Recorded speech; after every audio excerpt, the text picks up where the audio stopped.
So today we're having a look at Bethesda's policy change again, and we're not so much going to be looking at the policy change itself, because I've said my piece on that, I've shared my opinion on that, and if you want to go have a look at the original video, I'll post a link down below in the description. And real quick, for those of you who may have missed it the first time around, is basically Bethesda from now on are only providing review codes and review copies to review sites such as IGN 24 hours in advance, as opposed to perhaps a week or two in advance. So basically now it's not giving reviewers enough time to get their opinion out there and inform the gamer as to the quality of the game and whether or not the game is performance-wise stable. And just to make it abundantly clear, I'm not here to attack Bethesda, I'm just trying to put out a word of caution and to maybe tread carefully and think before you jump in for a day one purchase of these games, considering their recent policy changes. So now that that's out the way, we're going to be talking about the two games that have come out post-policy change, being the recent Skyrim Remaster Edition and Dishonored 2. Now keep in mind, only Skyrim Remaster Edition came from Bethesda and was developed by Bethesda themselves, and Dishonored 2 was developed by Arcane Studios. So it's just something small to keep in mind while we talk about the two games and whether or not there are any issues with both games, that Bethesda themselves, while they are the people behind the policy changes, they actually only developed one of these games in-house, and the other game, Dishonored 2, was actually developed by Arcane Studios and it's being published by Bethesda Games. So let's start with the game that launched first, being Skyrim Remaster Edition. Now, as you all know, it's a remaster edition, so Skyrim originally launched many a year ago, I believe it was around 2011, and it was a fantastic game. So you'd expect at the launch of this game, more or less, it's going to be a fairly smooth launch. You wouldn't expect many issues, and that's basically what we got. We got a fairly stable game with plenty of extra pretty visuals to look at.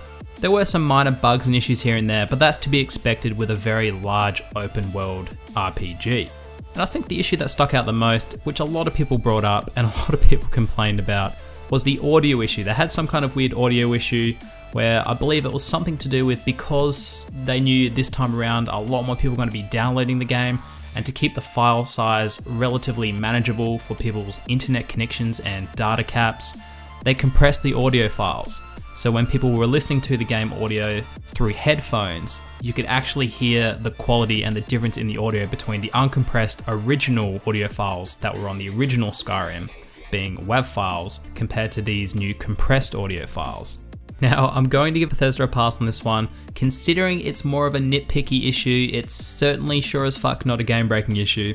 I think if you were a punter and you were a gambler who picked up the game day one, having not had a chance to see any reviews or get any feedback about the game, I think you would have thoroughly enjoyed the game and you would have been thoroughly happy with your purchase, with that purchase being a fantastic remaster of a fantastic Elder Scrolls game.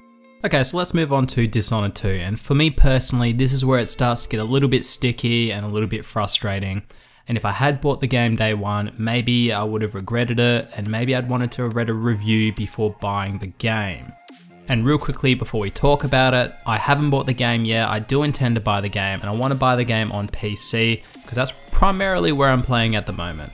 However, I had an inkling about the policy change and the two games being Skyrim and Dishonored 2. I had a weird feeling that maybe one or both weren't 100% going to pan out, and I'm glad I waited. So all the reviews I've read about Dishonored 2 and all the feedback I've got from Dishonored 2, being friends and other YouTubers, the game's fantastic from a story and gameplay perspective. However, when you dive into the performance of the game and the technical side of the game, it doesn't quite pan out. The console versions are more or less stable, and while they're more or less stable, from what I've read and what I've heard, they're still having some up and down frame rate issues on the consoles, even after a 10GB patch. So it's still a little bit alarming, but if I'd bought the game on PS4, I probably would have been more or less satisfied. From what I've read from other people, the frame rate issue isn't too much of a massive deal. It's kind of annoying, but it's not a deal breaker. And if I'd bought the game day one, I probably would have been, okay, well, I'll just put up with it. But let's move over to the version that I would have bought and I would have been playing, being the PC version. Now, the PC version did not receive a 10GB patch day one. In fact, it's only just received some patches recently which have addressed some of the issues with the game. Those issues being huge performance issues, massive frame rate dips, there's weird mouse issues and sensitivity issues, and there's a list of other issues as well. And basically from what I've read, the game's almost, in some cases on some hardware, unplayable. Now, I've had games like these before, and the game that constantly sticks in my memory is Rage for the PC, which came out, I think it was 2008 or something like that. And basically the game was broken at launch. You couldn't play it.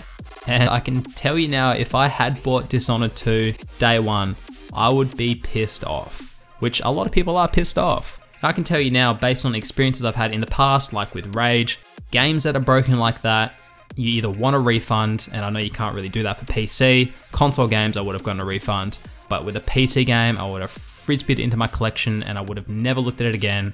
And to be completely honest, it more than likely, in this case, tarnished the franchise and the game and the developer for me. And this leads me to the end of the video and the message that I want to get across to you guys. Bethesda have every right to enforce whatever policies they want regarding their IPs. And while you could say that they've done these policy changes to perhaps hide any issues until it's too late and the people that can't wait have already rushed out and bought the game, you can't really blame them if you're doing that, because it's up to you guys to wait and do your research. And while it's a really shit situation, it's just where we're at the moment. It's just the industry and it's where we're at. It's unfortunate, but it's a fact. So my message is just be cautious with what you're spending your money on, because the last thing I want to hear is you or I or my other buddy or your buddy have been burned because they bought a broken game day one and there wasn't any information or reviews about the game to read up on before plonking your hard-earned money on it. Now, I know gamers, and I'm sure you know these games as well. The gamers that don't care about reviews, they see the games on the horizon that they want, and they go out and buy them. They couldn't care less about what other people think about it or reviewers think about it. They just go out and buy what they want. And power to them. If they want to go out and take a punt on a game that hasn't been reviewed yet, then that's cool, that's fine. It's their money, they can do what they want with it. And I'm not talking about waiting for a review for the story or the gameplay. I think that's subjective and everybody has a different opinion on what they're going to enjoy or not enjoy as far as gameplay and story goes. I'm more talking about wait for the reviews to make sure the game is technically sound and performance-wise is up to snuff. Alright guys, let's wrap it up. The video's gone a lot longer than I actually originally intended it to, but let me know what you guys think down below. What do you think of both these games that have come out post Bethesda policy change, being Skyrim Remastered and Dishonored 2? Did you buy either of these games? Are you satisfied with them? Were you a day one buyer? Did you buy the Dishonored 2 PC version and do you feel burned?